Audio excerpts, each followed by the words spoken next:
All right, guys, we're back for another episode of Talking Preps. We're going into what round are we going into, Dale? The Chris is not here. Help me out.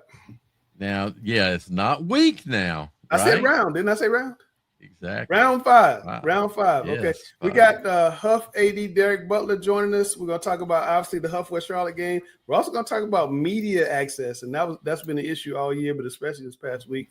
So we'll get back to all that on the backside of this.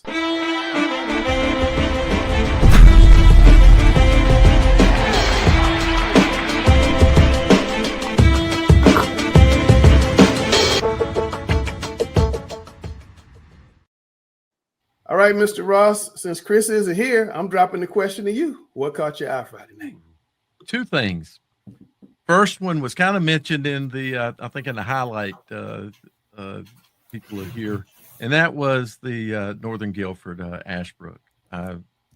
Really had an eye-opening to a defense that I've seen play that is very good, give up a lot of points. I knew Northern Guilford was good, but yeah. And the other thing, Langston, I had a question about Independence and whether they would be able to handle the physicality of Weddington. That was their problem 2 years ago. And from what I can tell, Independence passed. So they had the ball. They had the ball down 8, backed up, but they had the ball down 8 in the fourth quarter. So had they been able to bust a big play, put together a drive, they had a chance. It's just those twins are so good. They were just in the backfield. They had a big sack on that drive, and I think the Independence went for it on the 4th down, about their 22-23.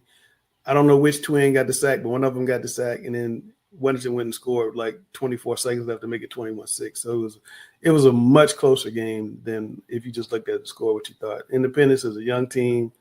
You know, we were talking on the Players of the Week show, we were talking about how many sophomores there are around the state. And Coach Butler, you got a bunch of sophomores at Hough. So I think, you know, it's going to be football in Charlotte is just going up. You know, it's going to be really crazy where we're headed. But speaking of West Charlotte and Hough, I did want to get your thoughts. We'll start, Gary. I was shocked that West Charlotte got shut out Friday against Hough. I thought they missed a couple plays early, could have gotten scores, and maybe who knows what happens after that. But Hough put together a complete all-around game offensively and defensively. They out-physical West Charlotte. They really got after the quarterback, Jamore Nichols, who's up for Mr. Football. It was just a dominant performance. Yeah, I was surprised at the margin of victory. I wasn't surprised that Hough won.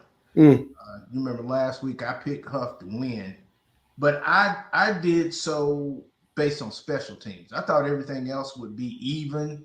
And, you know, a special teams play did break the game open because the first quarter was scoreless, but West Charlotte had a long snap go over the punter's head, and that set Hough up in great field position, and they went on and capitalized with a touchdown.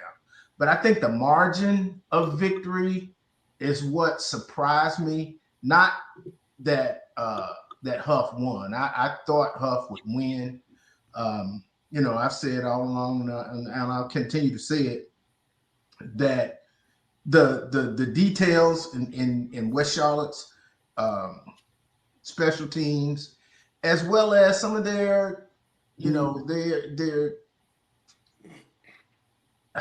you know, we talked about staffs, and I said last week I thought Hough had a better staff. Now, if you want to match up coach to coach, yeah, Griner can coach with anybody. But the staff that Coach Baker has around him is elite. I mean, it's elite. And that frees him up to just call the game and manage the game and not have to, you know, he can turn it over to the best defense coordinator in North Carolina and Chachi Sullivan. Apologies, Nick Drew, but it's Chachi Sullivan. Okay. So, you know, he can turn it over and he doesn't have to worry about that part of the team. So, you know, like I said, I wasn't surprised that Hough won. What I was surprised was the margin of victory. Dale. Well, Chachi, Chachi really let me hear about it. The win was dominating, Langston. It's one of the most dominating wins I've seen there wasn't a, you know, I it's hard to explain, Langston. This was just a solid win by Well, explain it. Huff. Explain it. I Use your think words. Gary. Well, use your I big boy think words. Gary. You're right. I think Gary's correct. And what some of the things that the special teams did for them, Gary, if you remember, West Charlotte had one after a reception of a punt. You know, they're down inside their 10-yard line in 5, if I remember correctly. So there were a lot of there was flipping of the field, but the physicality. It was hidden yardage. It's not like long drives, but when you punt back and forth, you're trying to gain yards on each subsequent possession. Right. I think there was. So I think the biggest thing that I noticed in the game was that in the first half it was really played really close, but in the second half, and we asked Coach Baker about this Friday night, they made adjustments, and in the second half, Huff really opened up. Their running game showed up. That was a fantastic play, by the way. We have hopefully I think a good run will be shown right here. Langston, it was just a good solid win. When I say dominating, watch this run. He didn't get to finish it, but man, what a great one run. later on in the second half to put the game away. He had a great ball game. I thought he played well. Just a really good ball game. I think West Charlotte he had a hard time with that front seven, and I think everybody knew that was going to be a tough point for or that would be a strong point for Huff.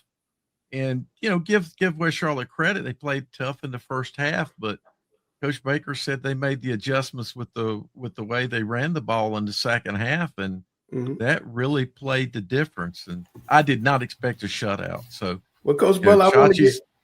Go ahead. I'm sorry. They laughed at me, Langston, because I did the little coin thing. You did the coin thing.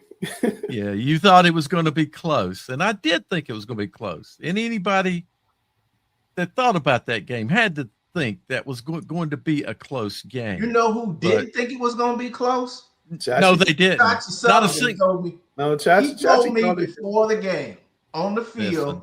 He told me it was not going to be close, and he was right. Well, Coach Butler, what do you think of the game?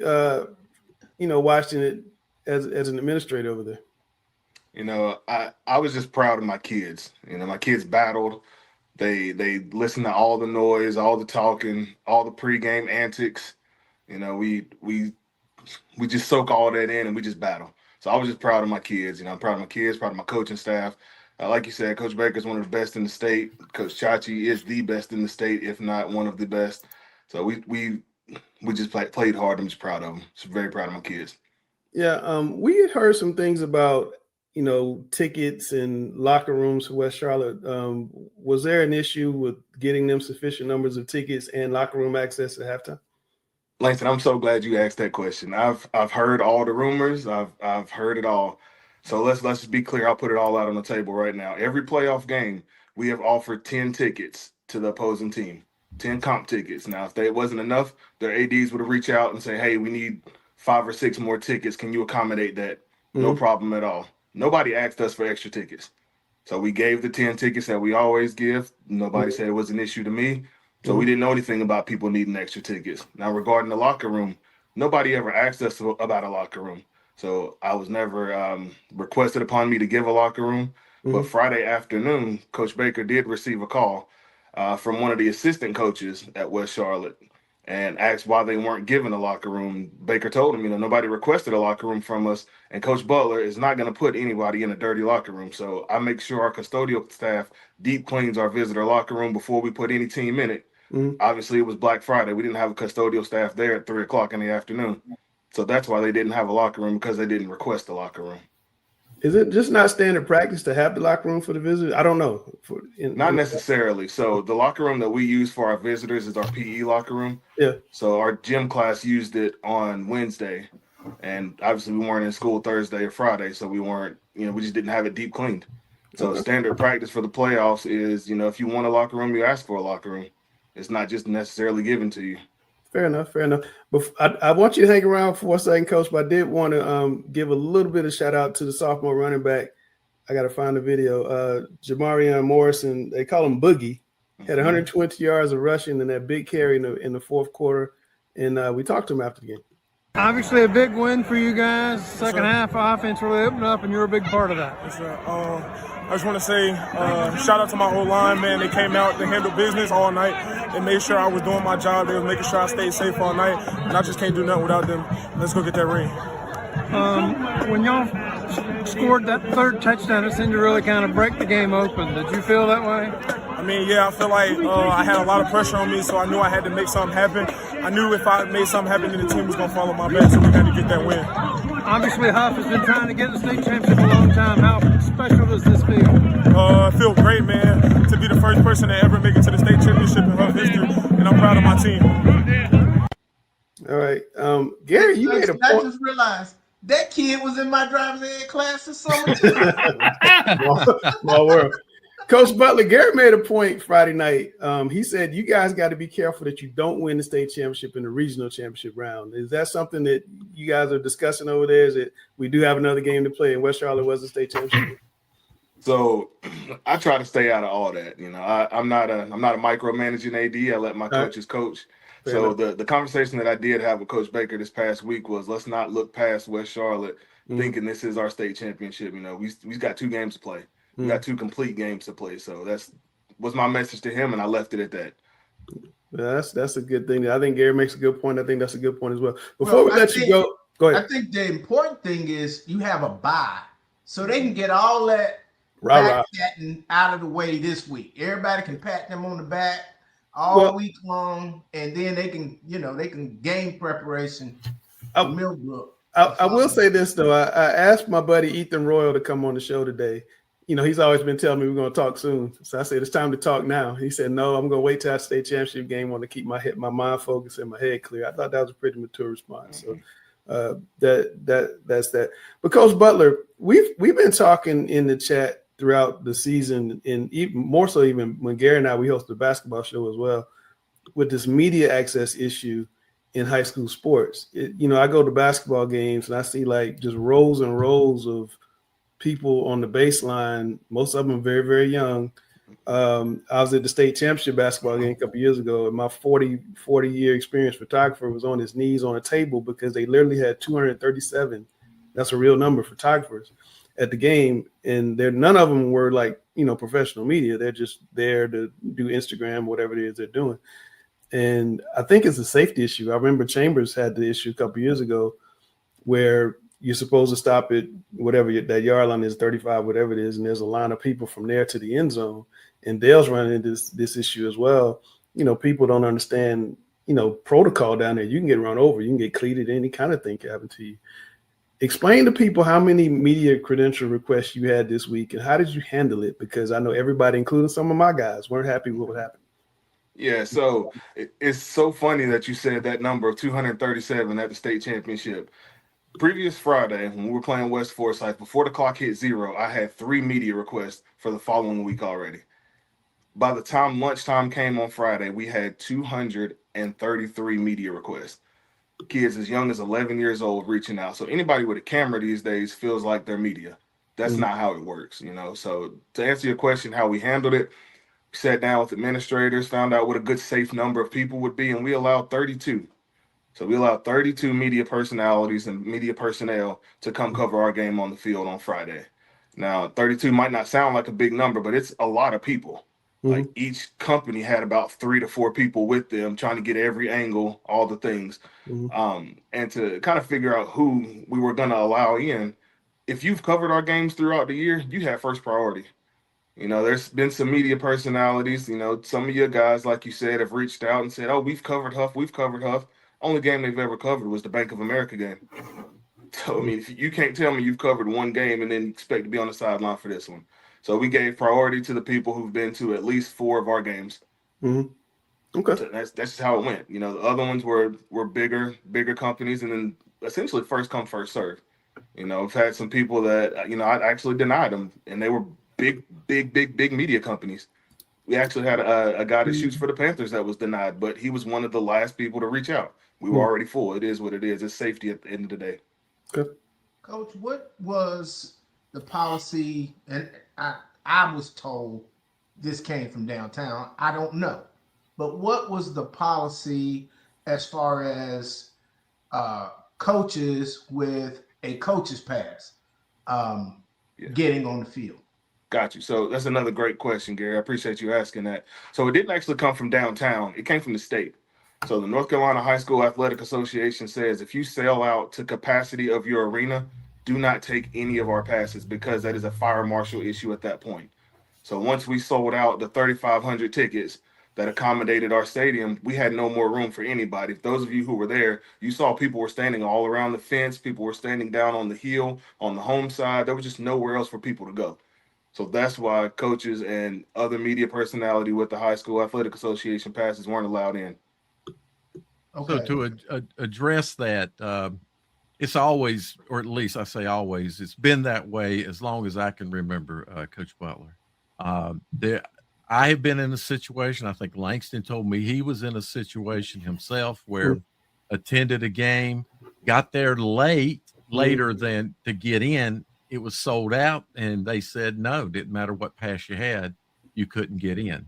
Now, my concern has been for many years, and we really saw it flare up at Vance and Chambers because for some reason they became even more popular than Mallard Creek in having all the videographers and, you know, everybody coming out to take pictures. And as Langston said, you know, there were situations that from just outside the box down to the goal line and then back wrapped around behind the, you know, across the back of the end zone, there would be people out there, you know, doing their photography stuff.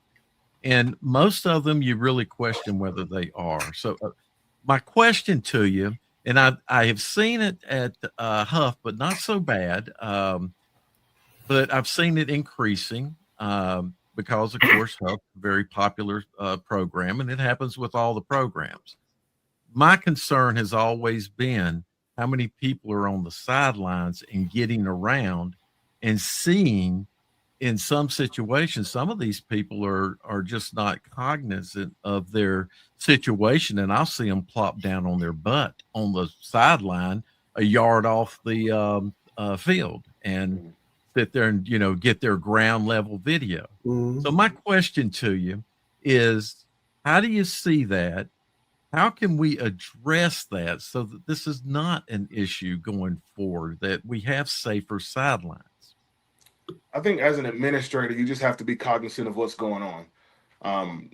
Instead of having like all your other administrators just spread out around the facilities, it's good to have extra eyes down at field level.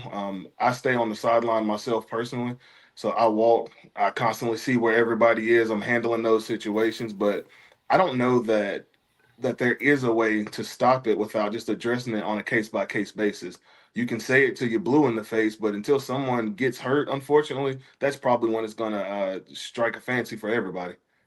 Do you think that maybe we ought to look at how and who gets media credentials for CMS games?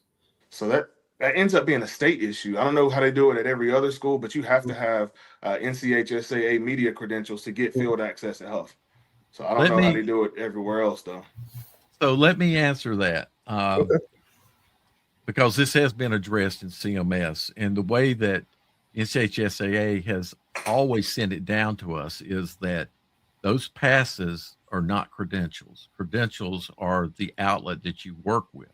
And in fact, when you go to state, either regional in basketball or state in football, you have to apply to the NCHSAA that I'm with this media outlet and I want access to the field, or I want access to the press box.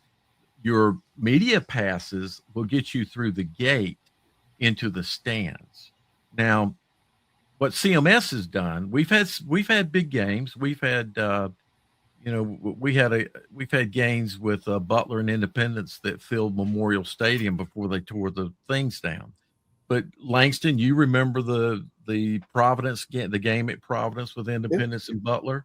Yeah, you had to go there early and get screened and check your name off and ID and all of that. Yeah. Exactly. So what CMS did, and Vicki Hamilton was the AD at that time. What CMS did for that game, another Indy Butler game that I attended, I'd say I've probably had this happen about 4 to 5 times over 25 years in CMS, where you can't just, anybody just can't access the field like we do right now.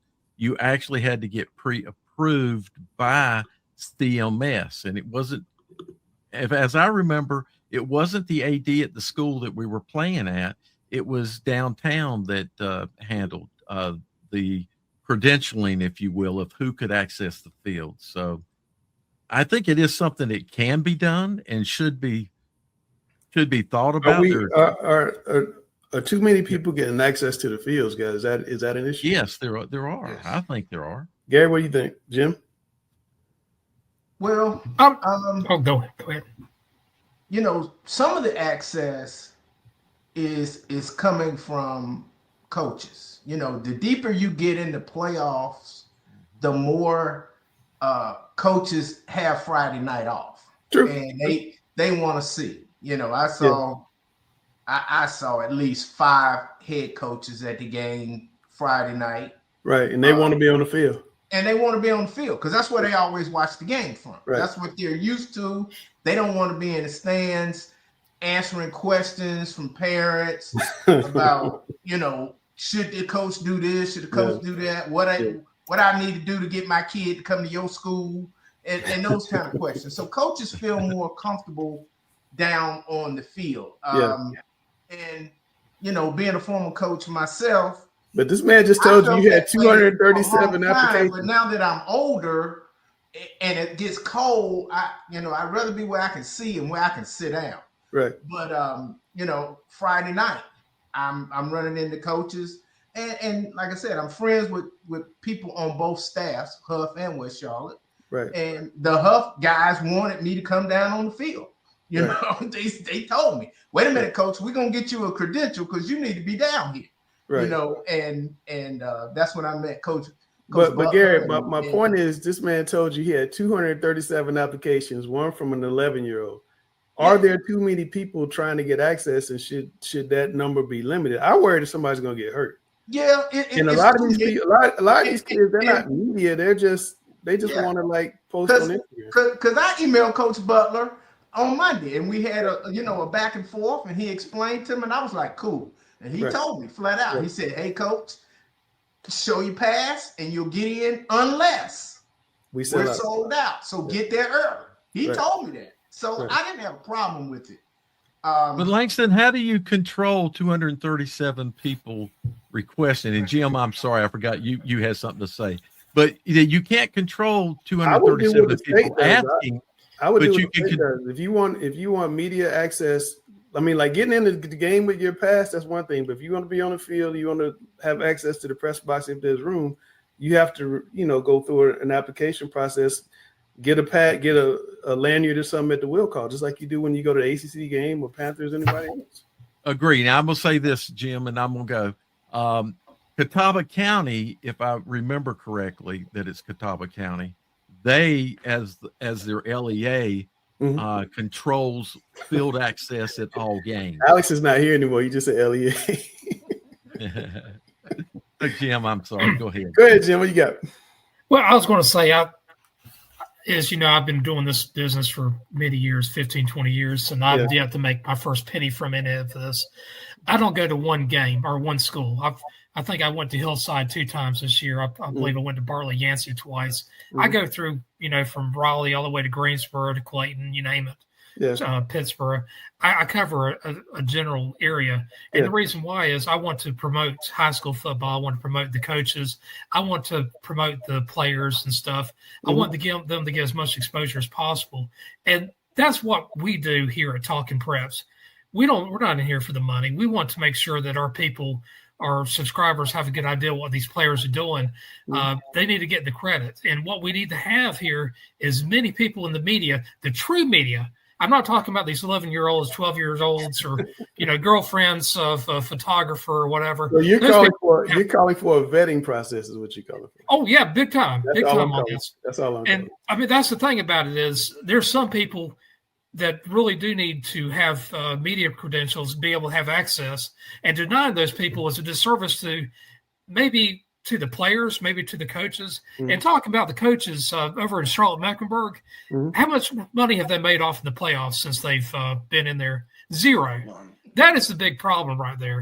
And we can complain and whine and we can yell and scream to our faces go blue, but we need to look after our coaches. And right now, nobody's looking after them. I'm sorry, but that's just the truth. That's a great point. Our buddy Hales in the back probably has worked about 4 or 5 years extra in the playoffs of his career. Yes, Coach Butler, thanks for coming on, man. I appreciate you coming in. Hopefully we'll see you in Chapel Hill. I'm guessing you guys are going to play Thursday at 8. What are you hearing? Well, we haven't heard anything. The High School Athletic Association told us that they wouldn't announce where classifications are going to play until the last regional game is over. So we don't know. I gotta think you guys gonna play Thursday because everybody else you guys have a bye, and I can't imagine they're gonna put 4A at 4 o'clock because Gary had talked about the traffic at Chapel Hill. His and my alma mater. That's understood, but I mean, I just don't see them having us to play on a Thursday where a lot of fans can't make it.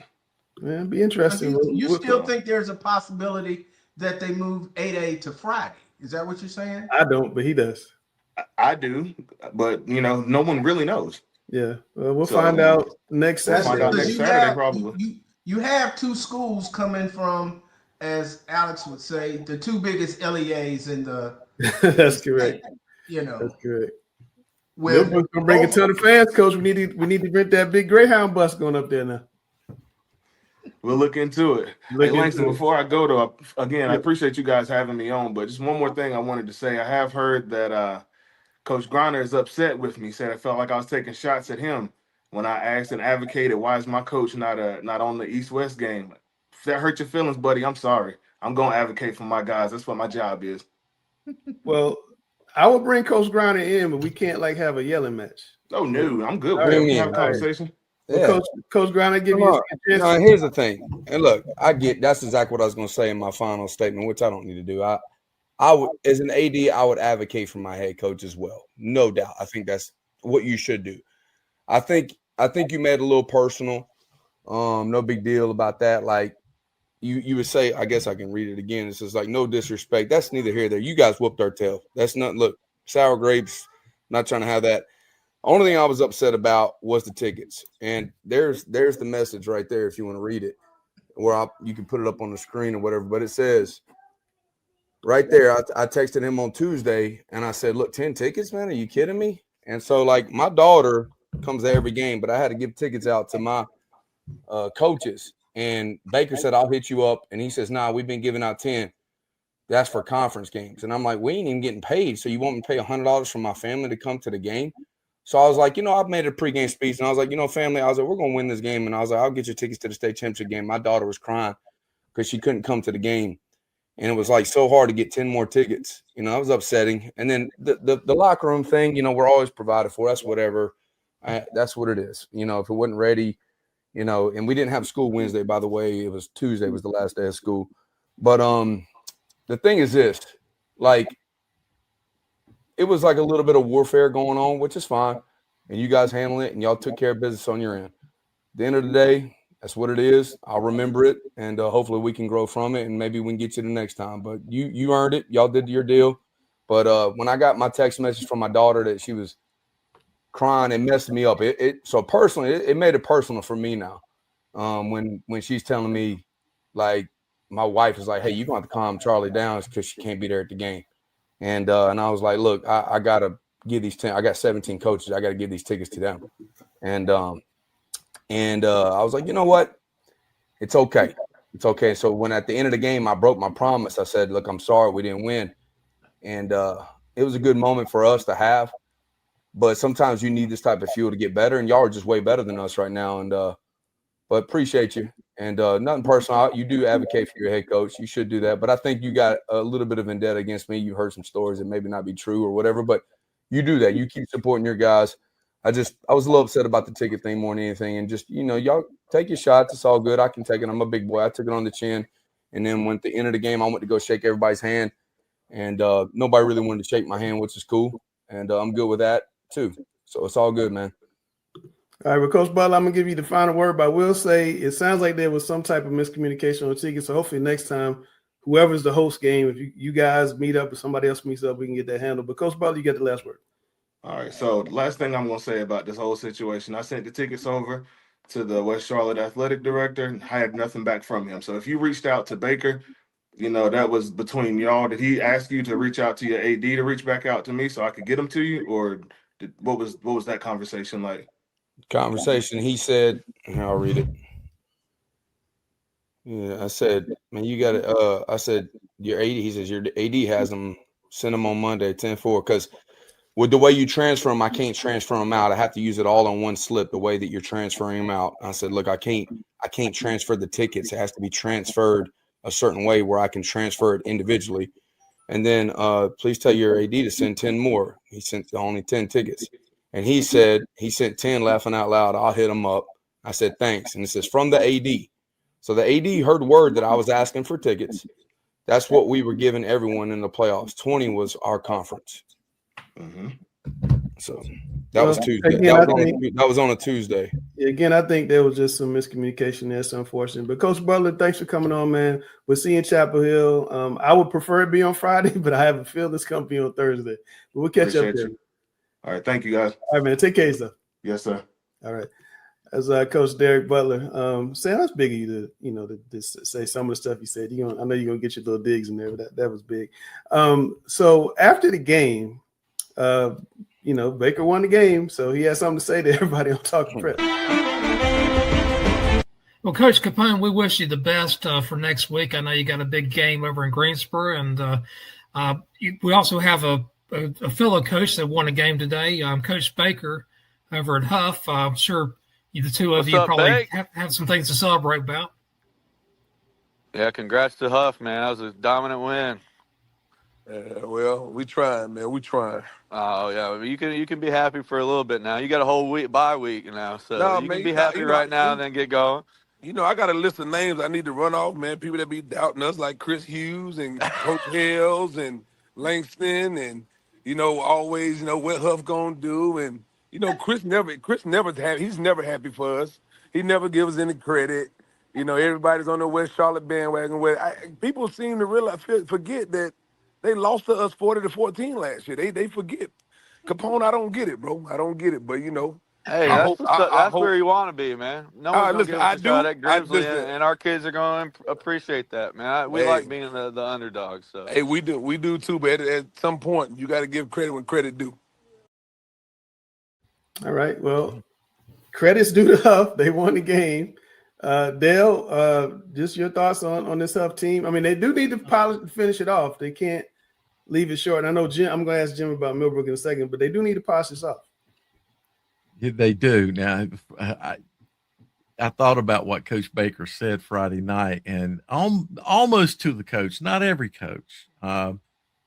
I'd say Coach Bird didn't bring it up to me, but they all reminded me how much they had beaten West Charlotte by, and how did we think the game was going to be close, be so close this time around? How are they going to shave that many points off? Yeah. As far as cleaning things up, Gary and I talked about this Friday night. There were a limited number of penalties compared to what we've seen in games this year and in here in the playoffs. Now, I don't know if that's what you mean as far as cleaning up their execution. No, I mean they gotta finish it up. They gotta win the state. They can't. Oh, they've got to finish it. Yeah, well, they can't. Okay, that's another thing. And so as of last week, and Chachi made sure I heard about this. And, I'm sure he also made sure Matt heard about this too. So, and that was so much talk was made here on the show last week about getting over the hump, and we always talk about it. But that's factual. That's a factual. No, exactly. Let me finish. Okay. So that's true. Mm-hmm. And as I said last week, and they seem to forget that I said this, is that at some point teams do get over the hump. And Hough has gotten over that hump. Now there's a whole nother hump maybe of Butler actually got over the winning a independence state hump championship. and won 3 out of 4 state championships. Yeah, exactly. So you got to get there, or you got to get past that certain round that as a program you have a hard time getting past. And lots of programs can't get past the 3rd round, as an example, in our 5-round playoff system. So I've been saying this all year, that the one thing I've noticed about this Hough team, and if you remember when we had Coach Baker on, maybe it was the main show last week. Was it last week? I made the comment that the one thing I've noticed about this team this year, and I've seen them, Jim, bless him, he does go around and see other games. I'm in Charlotte, so I've seen Hough 4 times this year. And the one thing, though, that I've noticed about Hough, Langston, is that their focus is different. This is a different mentality team than what I think there was over the last few years. And that they talked about in the preseason how together they were and they had more leaders this year than they've had in the past. They said they had guys who were there and seniors and telling guys what to do. They have more true leadership. And this is a young Hough team. Hough and West Charlotte are very young teams. So we could be looking at this thing, for the next couple of years. But Jim, I want to switch gears. Let's talk about the state championship game. You've been telling me Millbrook all year. We've been doing a lot of talk about Hough. We had the Millbrook coach on the other day. He talked about how Eastern football is better. They're not soft anymore. Are you picking Millbrook to win this game? You know what? It's we're probably a week and a half away from the actual game. I have to think about it. Right now, I will say Millbrook is no. You've been telling me all year it's Millbrook. I'll give him time. I think it's going to be Millbrook. I'll say it. I do say think it with your chest, man. Say it with your chest. That's the thing about us, eastern part of the state. We don't have to beat our chest. We just say our words, and be done. I know every year I look, it's like West 3-1, West 4-0, West 3-1. Well, that's the truth. If you come from the East, you tend to be a little bit more humble. If you take everything east of I-95 and made it to the 51st Wake Forest state, saved the East, though. It would be the poorest state in the union. So these people, we know all about struggling. Now, I live on the western side of I-95. But football-wise, yes, we were definitely the last 15, 20 years way behind the western part of the state. But Millbrook is a special team. They have a great defense. I think it's going to be a defensive battle. I don't think either team's going to score 20 points. Wow. I really don't. Wow. Gary, I'm just curious about your thoughts about Hough being in the championship game. Millbrook's going to have a lot of fans at the game because it's very close to Millbrook. We were talking about getting over the hump and seeing a change in Hough. Mm-hmm. This may sound kind of counter to what we think about the kicking game, but Hough always had these kickers that could make 50-yard field goals with regularity. So once they hit the 35, the 30, they were going to get ultra conservative because they didn't want to lose, that field goal. And they also had Nolan Hooser who could hit from 60. That's what I'm talking about. Yeah. So they played to the kicking game. Right. Now, they still have a good kicker, but he's not Nolan Hooser. Right. So now they are more aggressive when they cross the 50 than they used to be because they don't have that kicker that can make a 50-yarder with regularity. So I think that makes a difference, that it changes the way you call plays. And Coach Baker is a lot more aggressive about trying to score touchdowns as opposed to settling for field goals. And that makes a difference because anytime you get a touchdown, that's way better than a field goal. Coach Hales, you've been in this exact situation. You guys couldn't beat Independence. Then you beat them. Then you went to the state. How do you get the kids focused on finally getting over that hump, but also knowing there's another game left? Gosh, I got to go back some years to remember exactly the feelings, how that went down. But I think, and again, if I'm remembering correct, so this was 2009. And, you know, we beat Independence the last game of the regular season, and really a nip and tuck kind of game. It was 31-24. By the time we saw them in the playoffs, like, we rolled over them in the semifinals. And I think we had so much momentum at that point. You get that feeling. If you go to put anybody out there in front of us the next week, Right. it probably wasn't going to matter. You know, it's just the confidence was so high. The even practice the next week, and that's where a lot of that, that leadership, comes into play as well. You know, we had guys like Kendall Lane was a senior on that team, and like Stephen Amwang, guys like that, BJ Woodley.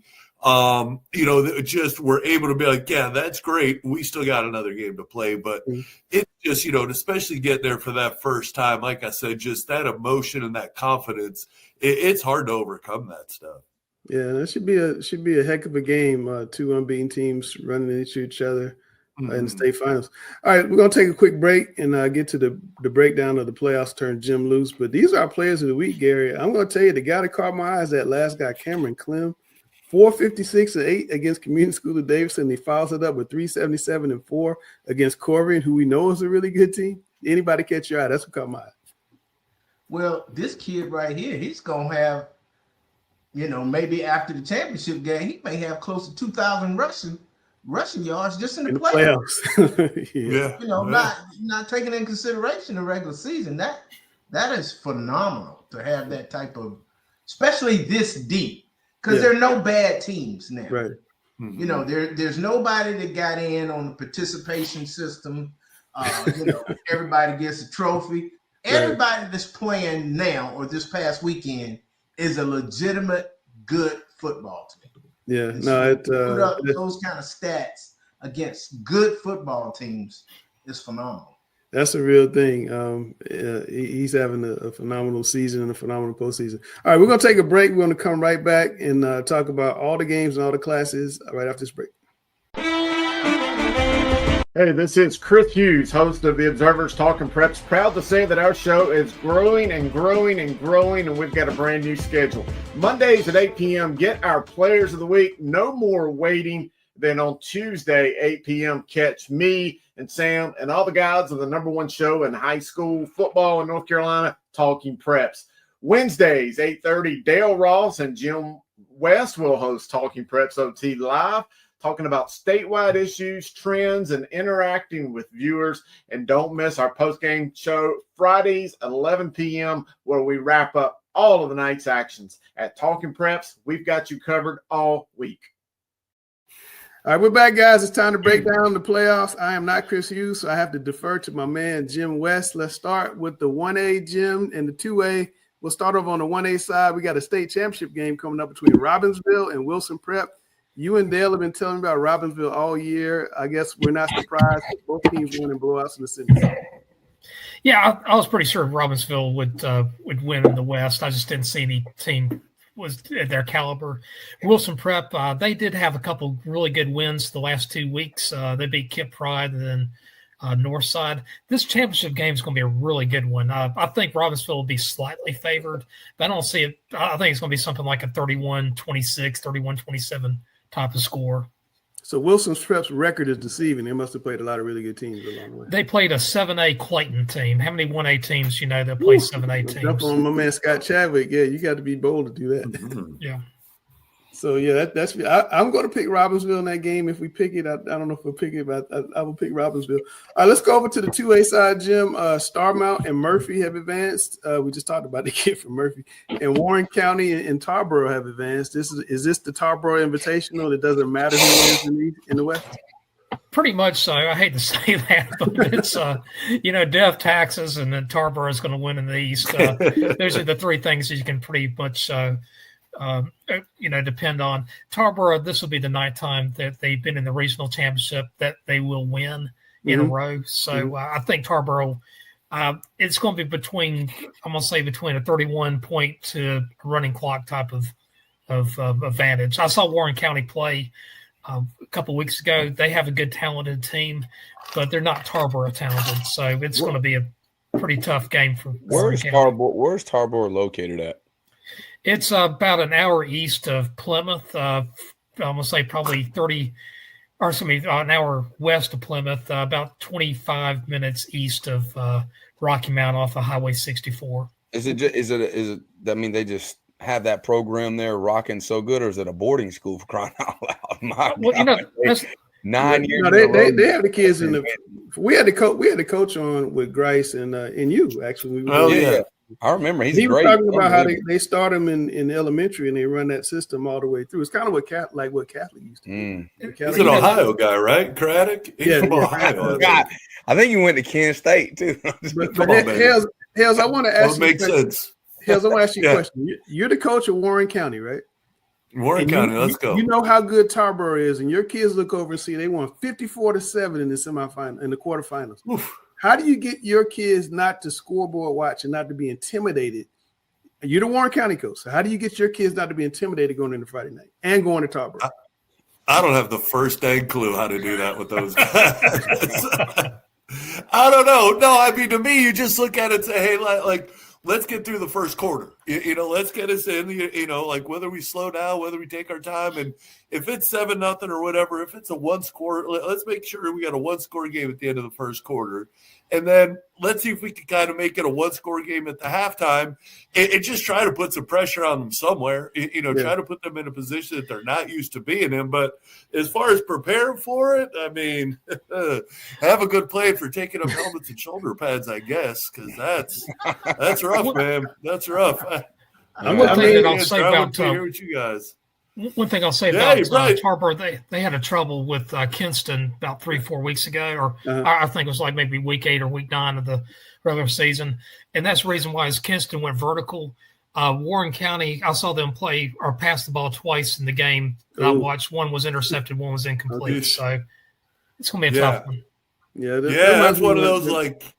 Yeah, you get into the game and it's like, well, what if we try this, try to do something different? Like if plan B was so good, it would be plan A. Like you just hope for the best, stay committed to it, and try to get it into the second half, I guess. Yeah, it kind of reminds me when Charlotte football was kind of taking off in the early 2000s, and nobody was really passing the ball, and the Charlotte coaches had figured out how to stop the run. And I go to all these playoff games, and I said, "You guys pass it? No, we just run." I said, "Oh, this game's over." So let's go to the next week. All right, let's go to the 3A playoffs, Jim. Oh, I love that Shelby Lincoln game. But start me out with Kinston playing James Keenan. James Keenan had a blowout game in the quarterfinals, and Kinston had a fight. They really did. Kinston, that game kind of went back and forth. Northeastern would be up by 3, then Kinston would go up by 4. It ended up whoever had the ball last one, and it happened to be Kinston. Mm-hmm. Kinston does have a good passing game. James Keenan is run, and then run some more. Mm-hmm. I think it's going to be a really good game. These two teams actually were in the same conference not that long ago. Oh, wow. Okay. I think Keenan is probably just a slight favorite. I'm going to say probably 3 to 7 points. It's going to be a tough one. All right, tell me about this rematch between Shelby and Lincolnton. The last time they went down to the wire. Exactly. Lincolnton won. They went for 2 and scored. Yes. I think the final score was like 36-35 or 37-36, something like that. I think Shelby 35-34. Great. I think this is Shelby's redemption game. I think Shelby will win. I think they have something, a chip on their shoulder. And it takes a lot for Shelby to get a chip on their shoulder against a classification team like Lincolnton. Mm-hmm. I think Shelby is the real deal. They played I'm going to say a little bit sloppy against Eastern Randolph. Their rush defense didn't look very, very solid, but I think a lot of it had to do with Eastern Randolph's team. I mean, they just knew how to run the ball. They ran the ball really good against Shelby, and they run the ball good against anybody. And Lincoln's going to throw the ball all over the yard, and they got a really good defense. That should be a good game. But, Sam, your guy, Len Farmer, that fullback, that linebacker playing quarterback, what do you think? Yeah, I just can't imagine how many more games he could play that jersey. If it is a medium, then that thing is not going to be a medium. But you're talking about like a redemption game. Like this is one of the games to go to in the regional finals. Like, if you're in that Cleveland County, it's not in Cleveland County, obviously it's in Lincolnton, but if you're in that Cleveland County area, that whole fan base is going to be at Lincolnton. No, that game is going to be sold out. Yeah, sold out. Like I might be interested in watching that game. Okay, hold on. I'll send you up there. Don't say that. I'm already going. How far is Lincoln? How far is Lincoln? That ain't too About bad. an hour from west side of Charlotte. It's not that well. a little under an hour, 45 minutes. Okay. All right. Yeah. I'll say 30. I'll say 30, 45 minutes. There's a good chance I go to that. I'm gonna say 75% chance. Get me ready for it. Well, folks at Lincoln, please treat Sam better than the folks in Richmond County did. The folks in Richmond County made Sam they were gonna kill him in the first half. Then they fit him. No, they got that. We had a good time. After it was okay. At first you called me like I'm a little nervous up here, man. I remember that. Me and Hells are going to Lincoln. All right. I'm thinking about it. Let's do it. All right, Jim, take me on the other side. We got Maiden. Maiden, if you've been in North Carolina enough, you know Maiden is being a powerhouse. They're back. They're playing Brevard. I tell you what, Maiden just seems to have got hot at the right time. They went 6-4 during the regular season, and they've been on a pretty good run. Brevard, though, is a team on the rise. I think they started great this season. They just seem to get better. They've won some close games. I think Brevard's going to win this game. I don't think it's going to be a blowout, but it's going to be I think Brevard has probably a touchdown advantage over Maiden. That East game could be a fight. Reedsville's, has been good in football and basketball for a while. Now they're going to, play West Craven. This is two powers facing off. I think this is going to be a close one. This is the game that I'll probably end up going to. Okay. West Craven is a team that's if there's one team in the 4A that could beat Reedsville, would be West Craven. Obviously, they're the only team left in the East. I think this game could go either way, to be honest with you. I don't know how I'm going to pick until Reedsville has a secret weapon in Deontay Neal. He can play any skill position. He can play quarterback. He's one of the best athletes around. I think he was Gatorade Player of the Year last year. But he's a phenomenal athlete, and he's a difference maker. It's kind of like KD Cotton for you, Sam. He just plays everywhere, and you just have to account for him. He's a heck of a basketball player. Say again? Well, he used to play for you. I mean, yeah, that's right. He was phenomenal. Two-time athlete of the year for us too. Yeah. All right, so let's look at the 5A gym. Northside at Hunt. Northside, Hunt had a close game. Northside had a pretty comfortable game. As I remember, you were telling me you thought this was going to be the regional final. I thought so. I know a lot of people were picking Rocky Mount. They've been around for quite a while. It used to be in the 3As, now it's 5A scene. Hunt is a really, really solid team. Northside is too. This game I think it's going to be probably a 3 or 4 point type of victory for whoever wins. Maybe Hunt just slightly ahead of Northside, but it should be a pretty close one. However, I'll say this, and this is no disrespect to either one of these teams. The 5A West is just so much more loaded to the East. And I think there's a big disparity between the West and the East. Coming from Jim West, who is the East, it's ironic that he represents the East and his name is West. I just get that one right. I'm interdirectional. I'm from the West originally, Sam. Dale, what do you think about Joe Glass and Hickory playing Crest? I think secretly Joe Glass probably thinks we have been dissing him all year. Bacon thinks we don't give him any respect. I think Mr. Glass doesn't think we give him much respect. Well, and now they got to face Chris, which is a highly dynamic team. Yeah, great quarterback. Yeah, exactly. That would be a great game. It's a little bit further to get to Hickory. I think that's the best game in the West this week. It's further other than the 8A game. I think it's the best. This is another one, Hales, we've got to think about. The Crest. No. I need you at Lincoln tonight. All right, I'll go to Lincoln tonight. That's fine. I've never been to Lincoln. I want to go someplace I've never been. All right, let's do it. Hey, we need something. Lincoln barbecue. They got to have good barbecue there. There is good barbecue in Lincoln. You got the Barbecue King right on the screen. All right. Let's go over to the 6A gym. Middle Creek. We had the Middle Creek wide receiver on the Player of the Week show. They're playing Jacksonville. Do they have a shot? They have a shot. I think these two teams are probably fairly evenly matched. I'd give Jacksonville maybe a slightest of edge, but Middle Creek has probably played the best in 6A of any team in the 6As, but East or West, barring Northern Guilford. They just seem to have gotten hot at the right time. Yeah. So I wouldn't be shocked at all if Middle Creek wins that game, but I'll give Jacksonville a slight edge. Well, Cam, what I don't see in these playoff brackets is a Cabarrus County team, but I'll have to ask you anyway. Tell me about Northern Guilford and Watauga. Watauga's at home is going to be cold. Northern Guilford shocked the world beating Ashbrook the other night. I'll be honest, that game really didn't shock me that much. Ashbrook, as good as they are, I know they had a relatively close game with Northwest Cabarrus earlier in the year. They played some close games down the stretch that I thought they should have won a lot bigger, and I thought they would finally meet their match in the playoffs, and turned out to be Northern. I like Watauga in that game. Watauga got pushed early, and really that whole game they played this past Friday, but I still think playing there in that weather, it's going to be a little bit different for Northern Guilford. It's going to be tough for them to kind of overcome that. And I mean, Watauga, you can Gary, they seem to have favorable refs up in Watauga.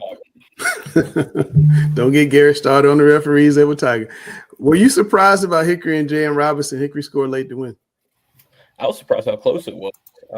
Quite frankly, just knowing J.M.'s conference, how it's very top heavy. It's usually them and Northwest Cabarrus at the end of the season fighting for the SBC title. I thought Hickory would been a lot bigger for JM to keep that game close. And I mean, Seidell's a good coach, no doubt about it. So I don't want to take anything away from the Bulldogs, but I thought Hickory would win by a lot more. So I guess in a way, that's my hat tip to JM.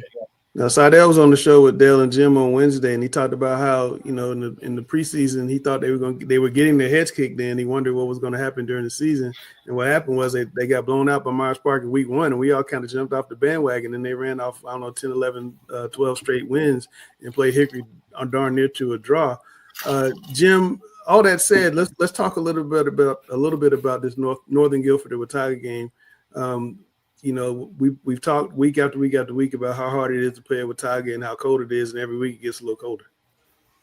Oh, exactly right. And to be honest with that, Watauga game last Friday might have been the coldest we're going to see.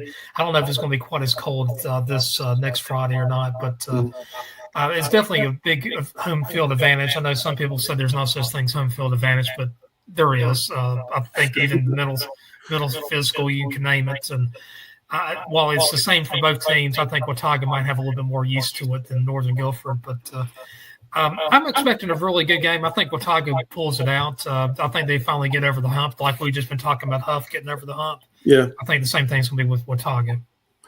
Gary has a statement about the cold that I really like. He said that you don't feel cold until you start losing.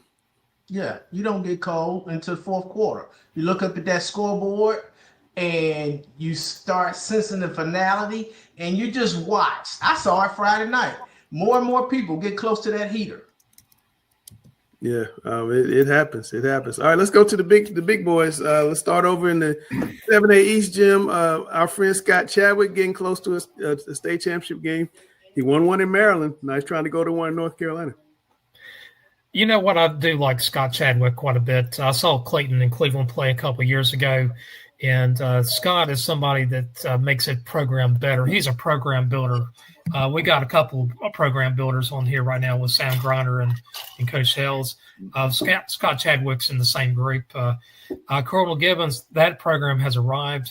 So when it comes to coaching, I think it's going to be pretty even. When it comes to talent right now, I think the talent is pretty even. Clayton might be a little bit more on the rise than Colonel Gibbons. That home field advantage in Colonel Gibbons, that is real.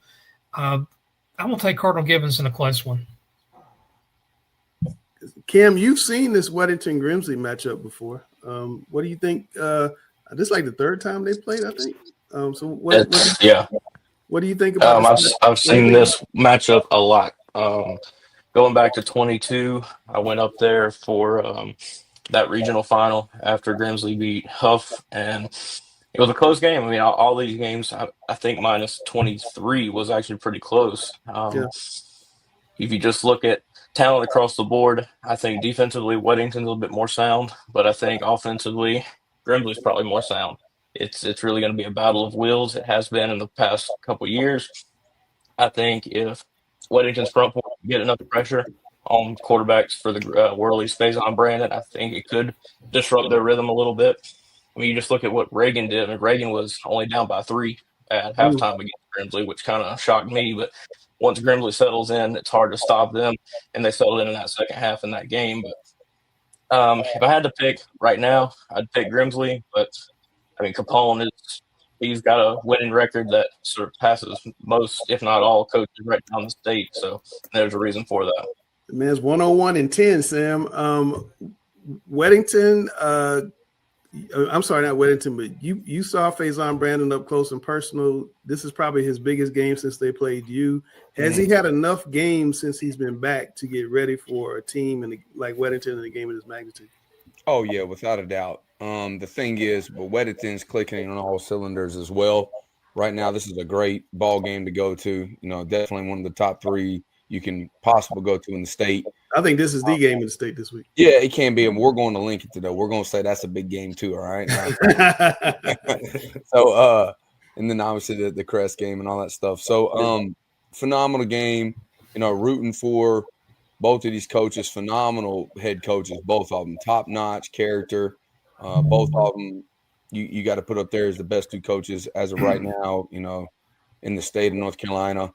And playing at Grimsley is a huge advantage, though. Those blinking lights, they're controlling those blinking lights. Yeah, they got that Richmond County thing going on. Yeah, they do. There's something about in high school when a score happens, lights are blinking and things like that, then it affects you a little bit. Why don't you do that at West Charlotte? Why don't you put in the blinking lights? I want some blinking lights, dadgummit. We might. Hey, I'll tell you what. We threw the ball 25 times. It didn't work out great last game, but I'll guarantee 30 passes a game if we put lights up. You will never pass the ball 30 times a game.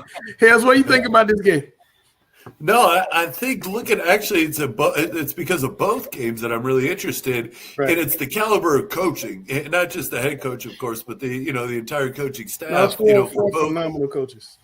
But yeah, and so I think so what you're going to see in both of these games is truly the outcome's going to depend on who plays the best, because you're not going to have coaches that are, making huge mistakes, putting their teams in bad positions or, are showing up for this round unprepared, and I think even Gary or Dale said it, a few minutes ago that like everybody's good at this point. Well, that's the thing. Every coaching staff at this point, looking at these 2 games, is exceptional in their experience that they've been through these rounds before. You mentioned Coach Chadwick. He's won a state championship at Maryland, built a program at Marvin Ridge, elevated Myers Park. He's doing it at Clayton, and so that's what's really cool about this is as long as the referees stay out of the way, and these games are going to be decided by the players, and that's the way it should be.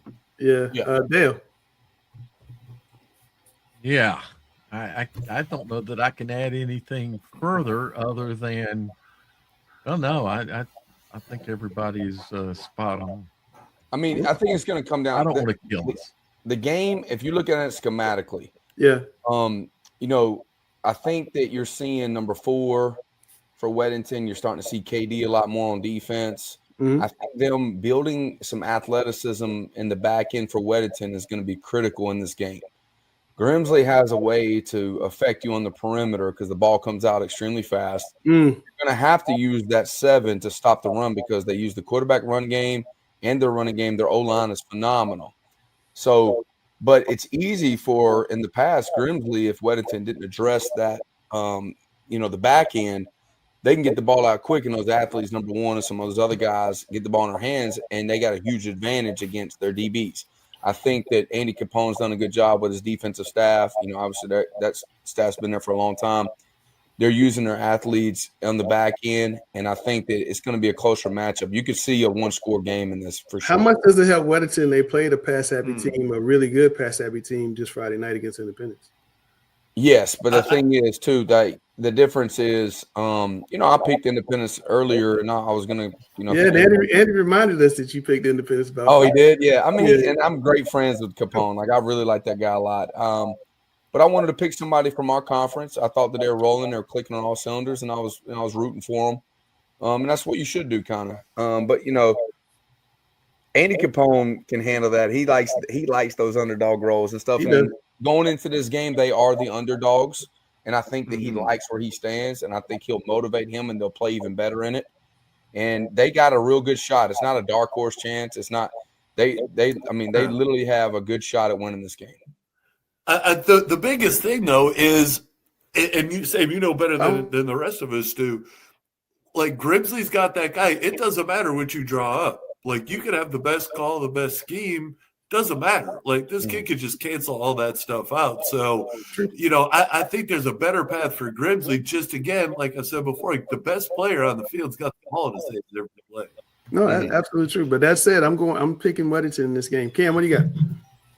No, I mean, to your point earlier, Langston, you talked about how Independence is pass happy and, you know, they pass the ball a lot. But, I mean, as good as Jared Street is and he will become, I think, you know, with him just being a junior, I think Faison is just – he's the number one player in the country, Cam. I mean, I'm not saying that. He's the number one player in the country for a reason. You look at this game last year, of course, two different teams, a lot of returners for both teams. But, I mean, Weddington had them down at halftime, and whatever adjustments they made in the locker room at halftime just seemed to work.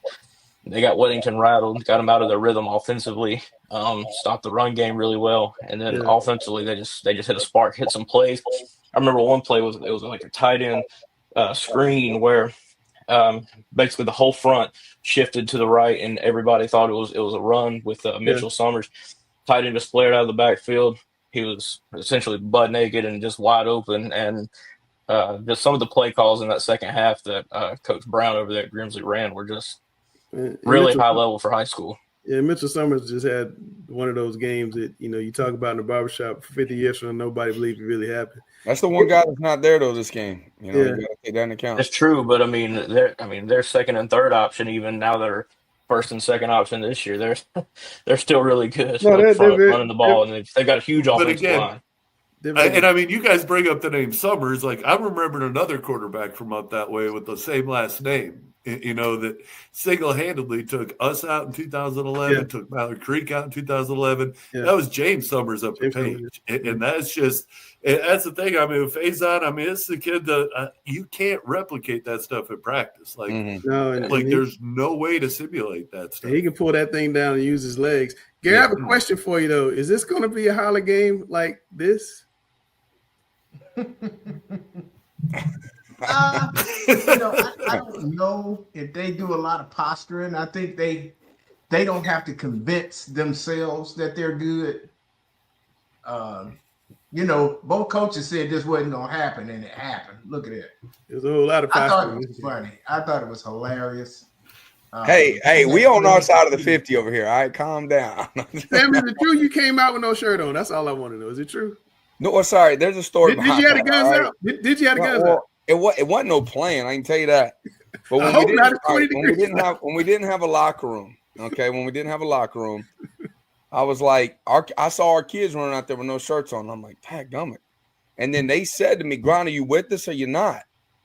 And I said, well, damn it, I'm with you. And so I did it. And I was like, you know, all people hate me, they don't hate me, whatever. You know, I don't care about it. If my players say they wanted me, I don't care what other people think about it. I'll do whatever it takes for my players. I love my guys. It was cold as hell, and I did it with them for the warm-ups. Yes, I did it with them warm-ups. Gary, you used to play for a coach that made you wear shorts on the sideline, but you refused to wear shorts, right? Yeah, I was an assistant with Jim Secord, a state championship coach at Providence. Yeah. And, you know, once I was secure in my own career, you know, That's Friday night. That's the key right there. One Friday night, I put on some long pants, and the rest of the staff had on shorts. And he's like, "What you doing, coach? We getting ready to go out?" I said, "I know. I'm going with you." And he said, "Well, wear your shorts." I'm not wearing shorts. It's too cold. And he addressed me in a vulgar name, and I let him know that if he was going to address me in that name, put a Mr. in front of it. But, did y'all win that game or did you lose that game? I don't remember the game, but I know the next week. I would like to know I know the next week the whole staff had on long pants except him. Secord and Tom Knoxville, they were always wearing shorts. I remember speaking of Tommy Knoxville, his whole team didn't wear shirts or something coming out. The whole team came out without shirts on the other night. Yeah, that whole Dutch 14. They did. Now, if we would have won, and we got to tell, well, if we would have won, nobody said nothing, but it didn't work out in our favor. So yeah. We're going to talk a little more about this game, obviously, next week. But, Jim, just a real quick look, Hough and Millbrook, just real quick. I expect a lot of good defense. I don't think either team is going to score more than 20. I am going to take the East. I will not deny it. I'm going to take Millbrook in a very close one. But again, I think it's going to be one of these games where I wouldn't be surprised if it's something like 17-14 or even a 13-10 type of score. 20-3. 20-3. 20-3. Who wins? Wow. Oh, he's got Huff all day long. Team from Cornelius. Getting it done. 20-3. Yeah. All right, we'll be right back after this break. It's time for my favorite part of the show. We're going to dedicate this to Chris on his birthday, Coach versus Coach. Hi, I'm Scott Fowler, sports columnist at the Charlotte Observer. I have been here 31 years, but you know what I never have had before here? A newsletter. I've got one now. It's free. I'd love you to sign up for it and get my take. Every single time I have a column, you'll see it first. Panthers, Hornets, college sports, high school sports, whatever controversies going on. Sign up for my free newsletter, and you will be able to get my column every single time earlier than anyone else. All right, guys, this is a special one for Chris on his birthday. It's time to lock the doors. Let's go. Welcome to another edition of Thunderdome.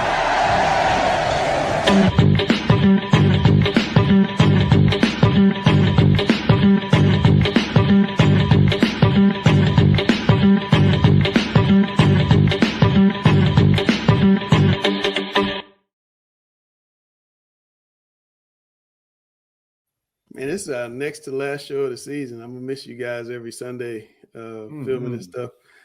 So Gary wrote these first two questions, and Sam, I know you're going to receive, right? You're not going to defer.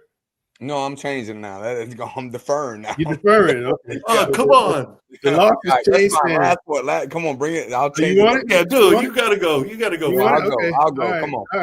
All right, Sam. What was the best high school game you saw this season? I know it wasn't Friday, but what was the best game you saw? The best game that I've seen was the first one I was a part of. In Bank of America Stadium. Hopefully that Bank of America keeps doing that. Just the fans that came out for the game before. For our game, get to go into overtime. It was a special moment, the best game I've seen all year. Because I ain't been to a lot of games outside of our own, but I thought it was a special time for the city. I think that anytime there's people getting out of their homes and they're going to high school football games is special. The more fans at any game there is, it's making a special moment for all the players. So do whatever you can to root your team on, no matter what. All right, Gary. I'm gonna agree with Sam. The best game I saw all season was the doubleheader at Bank of America because both games were great.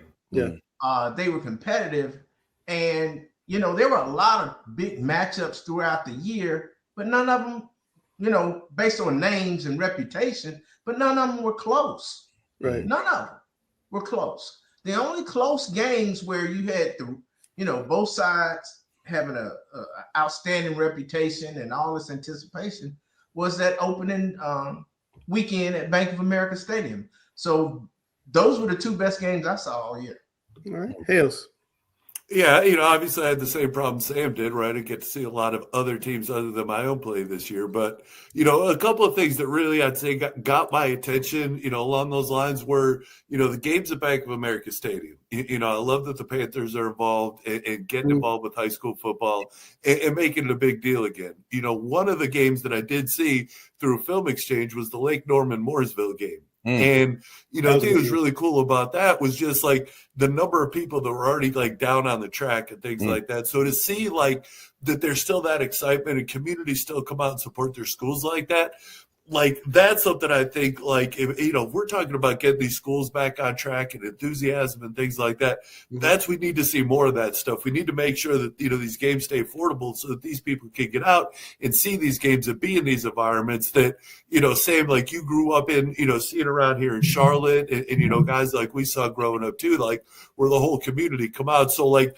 kind of, answering your question a little different way, but just seeing that there's excitement around high school football and there's things that can be done to make sure that we keep having big events and a lot of people turning out to see these games. Yeah, what Coach is saying right here too, imagine like what hurt my feelings, like my daughter not being able to go to the game was the experience of the games. It didn't work out good for us. But there's something about going to the concession stand, getting your nachos, getting that famous sandwiches at the certain spot, interacting with people, seeing the excitement and people cheering of those endorphins getting released. When more people are there and people are getting exciting, and you see a cheering session or sections where, you got the neon this week and they got that is special. And I encourage any school that does those things and people to come out. You will never, ever go to a game and everybody's out there going crazy and having a good time, doing it the right way. You'll never leave that game. It's almost like church. You might not want to go and you got to get yourself up and pay for the ticket or whatever. But whenever you leave, you'll never leave there saying, man, that was a great moment. You will never leave saying, I wish I didn't come. No doubt. You know who I think does a really good job of that? It's an umbrella term, but like the private schools, that they do a great job of that. One of the most exciting games I was ever in was probably almost 25 years ago when I was coaching at Providence Day, and we had a game that went to overtime over a country day. And I don't know if you guys have ever been to a game of country day. Like, that is such a cool environment there, like surrounded by the trees and all that stuff. But like, when you have that whole school out where they have the lower school and the middle school, and they're all on the track. Yeah. And years ago, like, we went up, we played High Brighton one year, and they had like all the youth league teams for the community like lined up under the goalpost, and the team ran out. Like, that's what high school football is, and that's the part that I hope, with all the transfer portal stuff and all that stuff, that's the part I'm just hoping that, and I like hope and pray, keep my fingers crossed. That's the stuff I hope never ever goes away, because that's what makes this stuff special. Oh, you just reminded me, Coach, of something I saw on Twitter this week. Oh, there was a high school kid that posted. His high school. This is a middle school kid. He posted his high school choices. Somebody sent this to me, actually. Who's the A Red Raiders? Who's that? I don't know. But my point is that they got somebody a little love right there. We you guys might not remember, but back in the day, I mean, Gary might, but back in the day, Happy Days had an episode where Fonzie jumped over a shark in the lake. And that was like, that started this thing called Jumping the Shark. That's when the show was just going far. This is Jumping the Shark. I mean, a middle school kid posted, like, you really can go to all these schools. That shows you that geographic boundaries don't exist. And I really think we should do away with geographic boundaries. That's a different discussion. Gary, what do you think seeing this? Huh? What do you think seeing this? I saw this. I saw it earlier in our chat, but I didn't realize what he was doing at the time. Now that you bring it up, I do. Yeah, he's saying I could go to any one of these schools. How's West Charlotte not on there? That's what I'm saying. Must not be a kicker. I know, right? I'm saying to myself, what's going on with CMS? And maybe next week we'll see a CMS school linked in there. Who knows? Well, here's what I think. This brings one question to mind when I see this. Yeah. What are we doing? It's crazy. Come on, man. All right, Coach Hales, which team exceeded your expectations this season? The Butler Bulldogs, without a doubt. I don't hesitate for a second. Obviously I'm as biased as I could possibly be when asked this question, but absolutely Butler exceeded my expectations. I came in very, very late in the game at the end of May and just found a bunch of kids that were just needed to be coached and wanted to be loved on and just needed to be brought back together. And, to play, and people can say that we played the toughest schedule, like statistically speaking, like Irmo, Providence Day, conference champs in Olympic and Providence, obviously the big dogs in our conference. And these kids battled. They got better every week. They ended up winning a playoff game and, went up there and fought their tails off against Mooresville. But, if you would have told me or anybody else that was around the Butler football program at the end or, the middle of May, that we'd be a second round playoff team, they would have checked you for something because they would have thought you're crazy.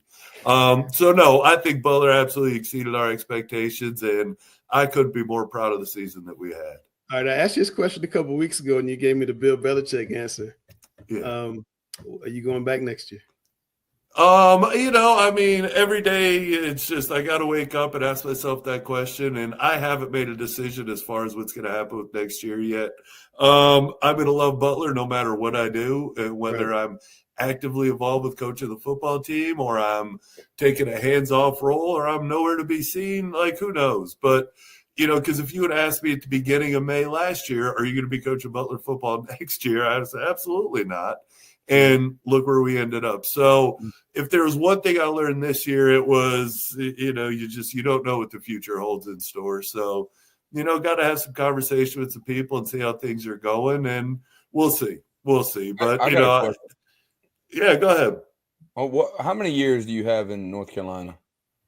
Oh, I think the last I looked, I'm on year 23 or coming close. I think at the end of this school year, I have 23 in. And you can leave about 25 with sick days and stuff? Well, technically, I can go now, because I'm over 50 and I've got more than 20 years in. But the retirement is severely reduced. So, every year you're in it, you basically get another 5%. Gary would say retirement's pretty good. Yeah, but Hales has got a gift, and so does Gary too. They got gifts, but Hales, I can't see Hales. Gary could teach driver's ed. Yeah, that's where the money's at. Gary's smart. That's the gift I want. Yeah, that's no doubt. But let's just be honest. Hales has the ability to motivate, to do certain things, to get the most, and literally scrape out every the bottom of the ice cream. You know what I'm saying? It's he's melting in a little bit and drain. I mean, there's no ice cream left. Left at the bottom when he's dealing with athletes, and he does everything he can to get everything out of those athletes.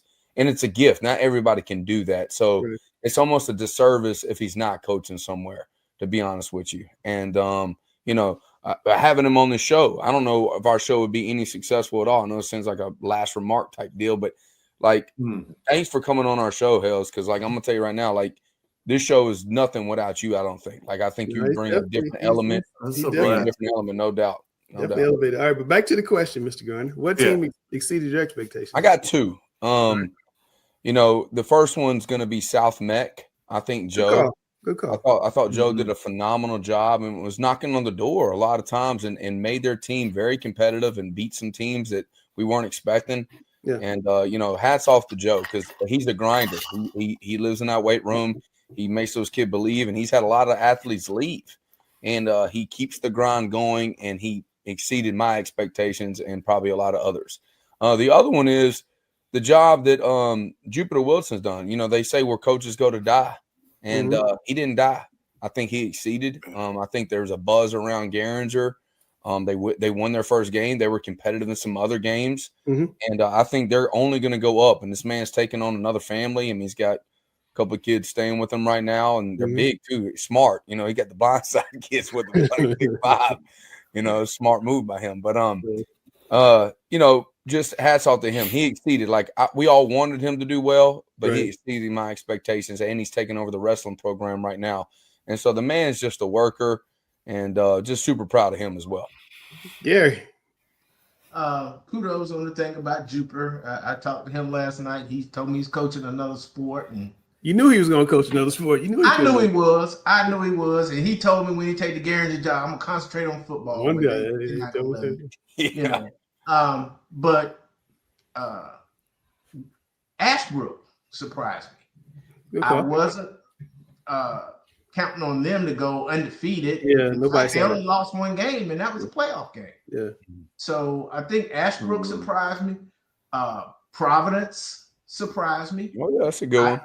I didn't see them finishing first in their man West Ward 704. Especially after how they started the season, right? Yeah. I mean, they went there's one team you guys are leaving out though. And I'm gonna say Hopewell because they made it to the playoffs for the first time in over a decade and scored more points than they've scored in years. I mean, those three are the ones that stick out in my mind right now. Palisades, great season. They're steady. They're steady climbing. I think Simmons is one of the best coaches.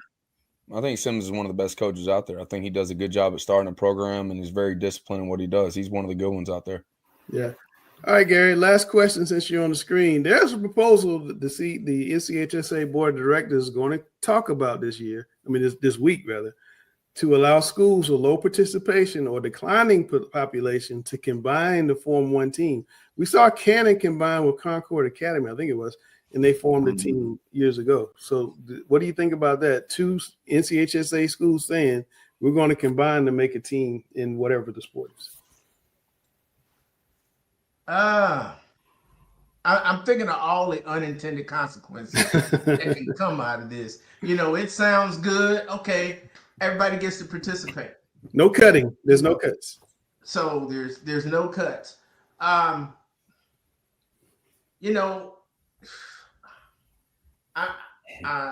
would rather, if you had a school that had low participation, you let that kid go to the school that's closest to his own school. Mm-hmm. I agree. I would rather see it that way than to say you take a school in South Charlotte that doesn't have a lot of participation and a school in North Charlotte, and then they have to combine. Now you got transportation issues. Yeah, but I think a lot of places where this mostly is going to happen is going to be much smaller areas. But I just say, if you got a school that has low participation, let those kids just go to the next closest school that has full participation. All right. I know I really don't like it at all, but if that's what they're gonna do, that's I don't know that they're gonna do it. I know they're gonna talk about it. When I first saw, when you sent the script and I first saw it, the first thing I thought about was girls basketball, and I'm saying to myself, the way North Meck and Mallard Creek are loaded in girls basketball, you could combine all the other 18 CMS schools. Girls basketball teams, and they couldn't beat North Meck, or they couldn't beat Mount Creek. So this combining schools, that's what I thought about at first. I don't like it. Just send the kids. If a school doesn't have a program because of participation, then send the kid to the next closest school. Okay. But if you got 10 and 10 in basketball, and you say, well, let's just put them together, I don't like that. Okay. Hales.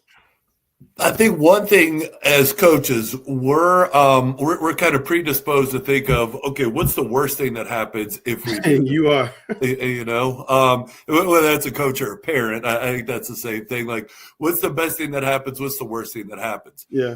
When I see something like this, the best thing that comes out of this for me is a bunch of kids, or not a bunch, if it was a bunch, they wouldn't have to do this, but enough kids would get an opportunity to do something that we all love, that we all think is really important. They would get an opportunity that they wouldn't otherwise have. To look at the other side, like, is it, like, I already think, like, Gary, like you said, like, where I thought you were going is, what if Mallard Creek and North Meck decide they want to, join forces and get together?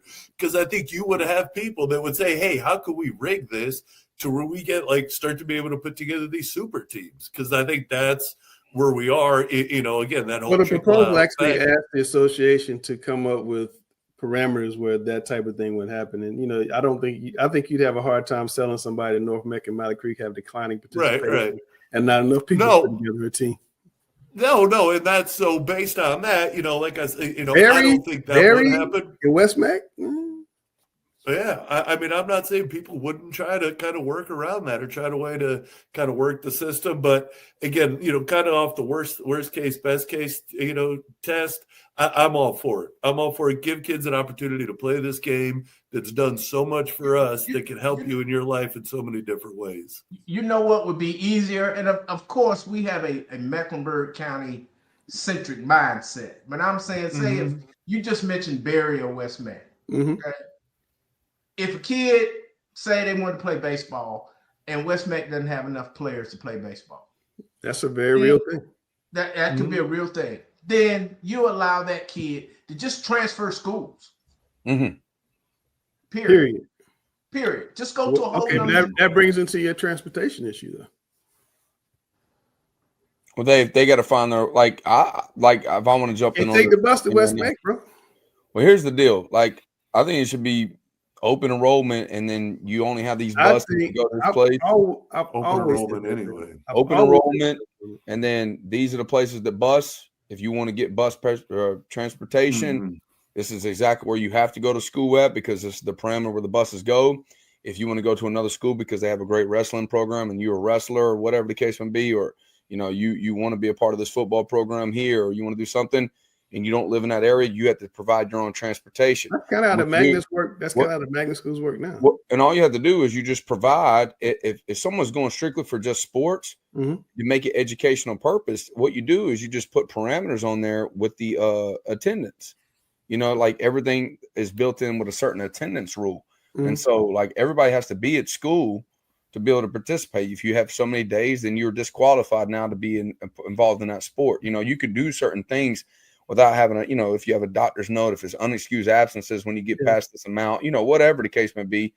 But you would eliminate a lot of issues. And then, you know, coaches have to do a lot better job, and then there'll be a lot more people fighting for certain jobs in coaching world. I mean, I think it fixes things, but you know, I'm not that guy.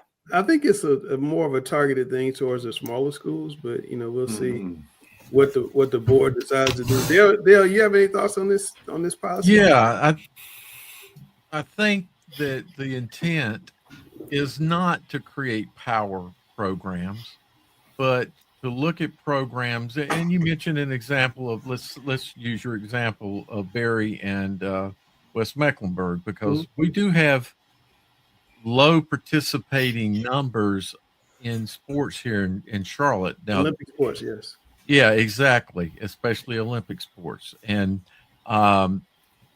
this gives the opportunity, exactly what Gary was saying is what they're proposing, is that you're allowing a kid that can't play at his school because his school doesn't have enough people to field a team.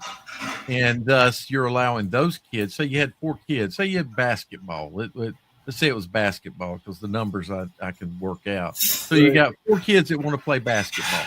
Right. That's all you've got is 4 kids that want to play basketball. And you got another school that's nearby that's also got 4 kids that want to play basketball, or 5.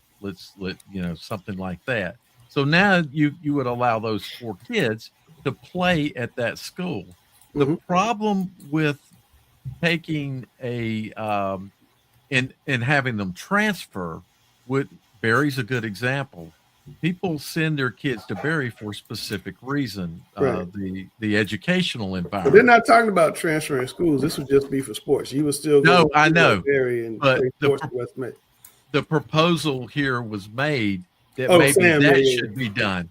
No. And I say no, because parents are sending their kids to Berry and maybe other schools for educational purposes. Right. And then I think parents would try to, if that were the case, they would try to abuse the system, because they would go to a school that's low performing and they say, well, I want to go play at West Charlotte for Sam Grant. Exactly. I don't know if they want to do that right now. I got to regain that trust. But I do believe we need open enrollment. Period, because we got so much transfer going on. Oh, Dale, you coming to my side of the fence? You're coming to my side of the fence? Listen, no, you argued with me about this for years. Heard Friday night about that team apparently can't recruit enough. You don't know how many times I heard that Friday night. And instead of having to worry about this recruiting thing anymore, let's just have open enrollment. And we changed recruiting so bad. Forsyth County's had open enrollment for years. They have not exploded, and they still field teams, and they are not the dominant force in the universe. So I just think you know, we need to do that. Start wasting so much time trying to find out what Sam's right guard is really living. I think that's exactly. Sam, I got a question for you, because I was asked this on multiple DMs and texts and everything. Langston, get Sam's thoughts on the West Charlotte Hough game and the future of West Charlotte. West Charlotte is going down the toilet, people are thinking. Oh, absolutely not. You know, in the Game of Thrones, sometimes that throne changes. And, you know, West Charlotte Hough game didn't go as planned for us as West Charlotte. I think that we had our chances in the game. If you go back and really study the game, if we hit one of those plays and we get up early, it's a different thing. But when you start getting down 2 scores, when the punt happened over the snap, and it was, you know, think about this if someone's offsides in an NFL game, you play the game and you just decline it, and we punted the ball well. But in high school, offsides, it's a dead ball penalty right now, and you had a punt again, and it did not go in our favor. So they were offsides, and we had to punt it again. And then obviously it snapped over his head, and then that's where it got him inside the red zone, and it was hard to hold him off there. And we were very close, very close. I would just encourage that we're going to get a lot better in the weight room. We are very young. Our seniors did a phenomenal job of taking us this far, and it just lets us know that where we got to go to the next step. But I think the future of West Charlotte is extremely bright. you got to stay together. There's something special about being a part of a West Charlotte program and winning here. It's different because you have so many different variables that go on. And I think that when you do rise up and we do rise up again together, that it'll be spectacular. It'll be it'll be a lot better than it was 2 years ago. We won it last year. Winning again in the future, if we stay together, would be a lot more. It won't be bittersweet as bad as it is right now. Nobody's ever won 2 of those things in West Charlotte. Your final thoughts, if that was not your final thought. Just I appreciate all the support this year from you guys. I know we got another show, but it's tough. It's tough coming on here after a loss. But like I said, I'll take it on the chin and things that we could have done better. But just kudos to this group. I have a lot of respect for Hales. I mean, Hales came here after his loss from Mooresville, and it made me think, you know what? I'm not calling in no sick day. Letting everybody know that I'm here, and they did a phenomenal job. They earned it. They did everything that they wanted to do. I wish they would have shook my hand at the end, but other than that, kudos to them. They won outright. All right. Well, that's pretty cool of you to come on. I know some coaches. I mean, a lot of people were saying you wouldn't come on today, so that's pretty cool that you did. All right, so that wraps up our penultimate show. We'll be back next week with our final show. I think we're gonna do the final 3 Mr. Footballs next week. So we'll do that, and then we'll get ready for the state championship games. And I still think, Jim, that the 8A is gonna be on Thursday at 8. Y'all shoot me. That's what I think. I hope so. I'm ready for it. You hope so? I'm not hoping that. I'm just telling you. I'm hoping for it. Question for you though, Langston. Why would people be worried? I thought West Charlotte DNA is a little different. I thought we were built on resilience. You know what I'm saying? I'm just telling you what the DMs I get in the text messages. I'm just telling you. I mean, Friday night they're like, "Where's Grinder on the show?" I said, "Grinder doesn't come on the show on road games. He has to take his kids home." What do they want me to do? I don't know, man. I don't know, but Hough is the kings of the Queen City for this year, and we'll see what happens next year. They're in Cornelius, but we'll give it to them. It's all good. That's all. We came up with a great thing. Cornelius. It is still 7:04. That is true. All right, but that is Cameron Williams, the guru in training. That is Sam Grinder, the 2-time state championship coach from West Charlotte. That's Dale Ross, the CMS historian. That's Jim West. Thank you so much, Jim, for coming on. Our Eastern correspondent, that's Gary Richmond, the long pants in the cold weather wearing former CMS coach. And that's the 3-time trendsetter. And that's the 3-time state championship. Ryan Hales. Cold, man.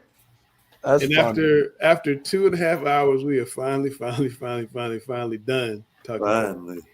I know.